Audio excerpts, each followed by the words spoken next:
Let's take a look at basic animation in 3ds Max. Animation is a series of still images with slight variations shown one after another at a given speed. In traditional animation, to animate the hand of a character moving up above his head, a lead artist draws two key images, one with the hand down, the other with the hand raised. He then hands the two key images to assistants, who draw the necessary in-between images, the interpolation between the two main poses.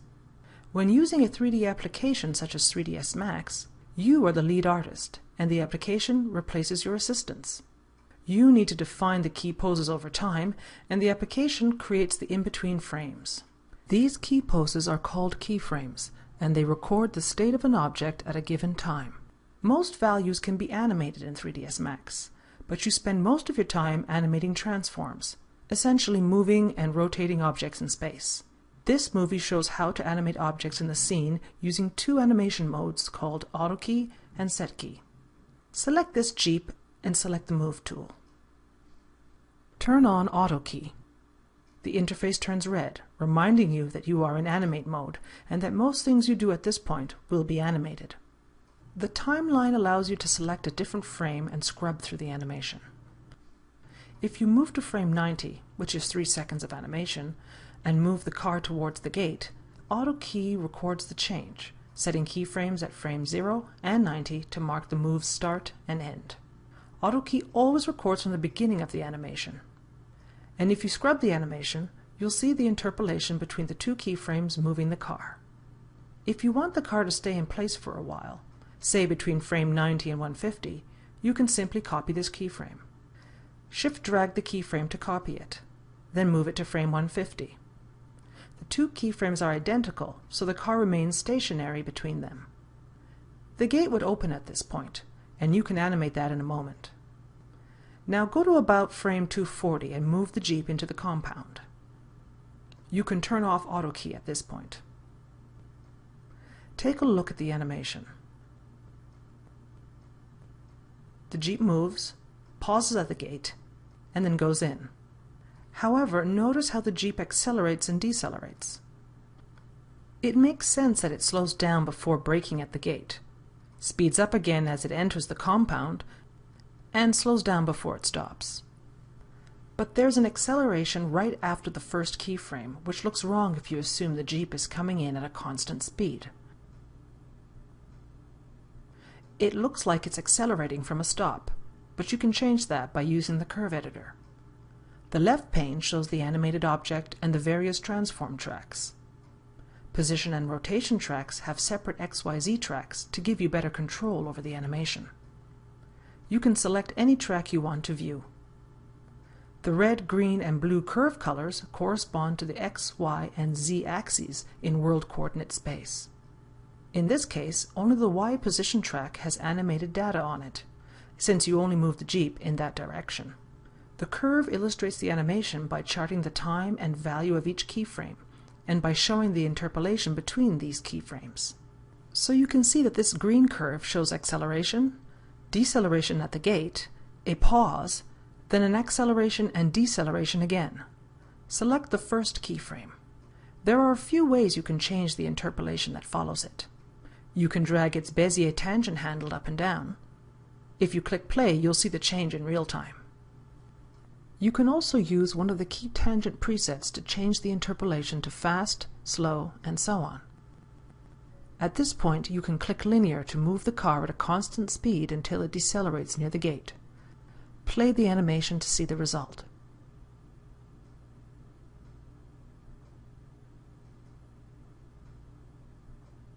Next, you can animate the gate so that it opens for the Jeep. This type of gate rotates, and notice that its pivot point is in the right location. This time, animate using the Set Key mode, which favors pose-to-pose animation and is a little different from Auto Key. Like Auto Key, it turns the interface red, but it doesn't create keyframes on the fly. In the Key Filters dialog, you can choose what type of keyframes you want to create. In this case, you only need to rotate the gate, so you can turn off everything except rotation. First, select a frame, such as 140, then click the Set Keys button or press K to record the state of the gate manually. Notice that it didn't automatically set a key at frame 0 and gives you control over each keyframe instead.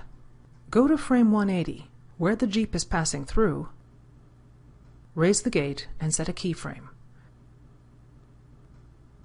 Remember that a keyframe records the state of an object at a given time, so if you forget to set a keyframe and move the slider, you'd lose the change you made.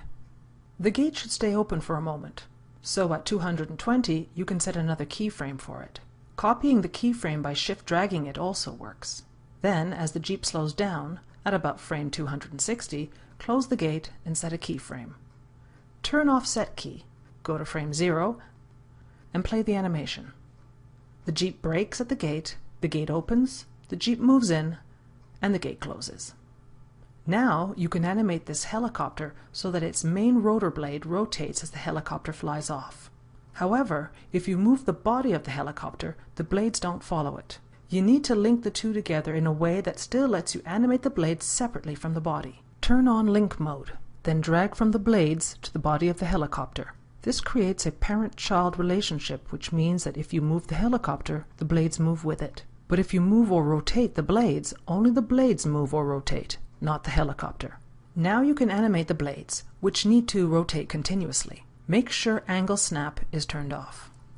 Turn on Auto Key, go to frame 20, and rotate the blades about 60 degrees. Scrub the animation. The blades rotate 60 degrees in 20 frames, and after that, nothing happens. Instead of stopping, the blades need to keep rotating 60 additional degrees every 20 frames or so. Open the curve editor and find the rotation track. It shows rotation only between frames 0 and 20. Select both keyframes and open the parameter curve out of range types dialog, which offers you different ways to loop animation.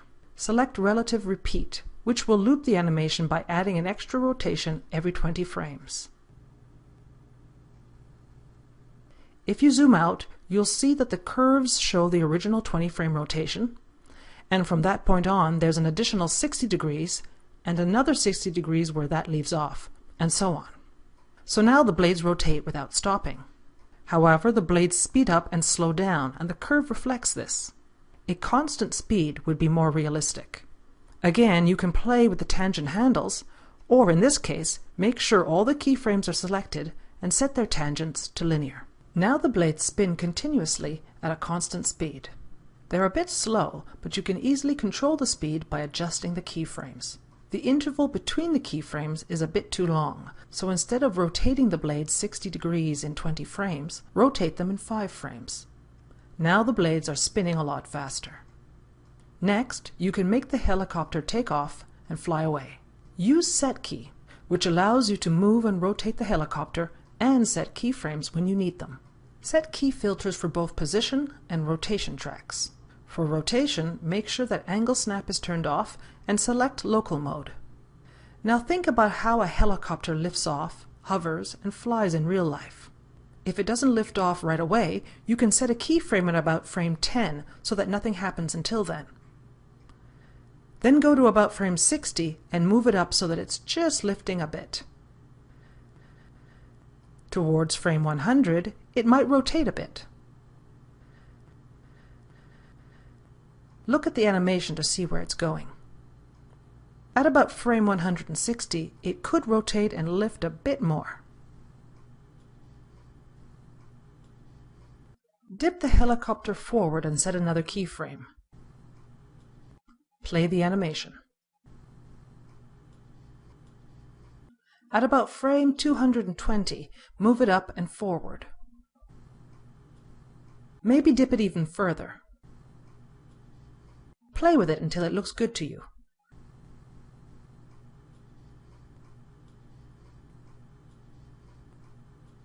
Remember that you can use the shortcut keys to switch between move and rotate.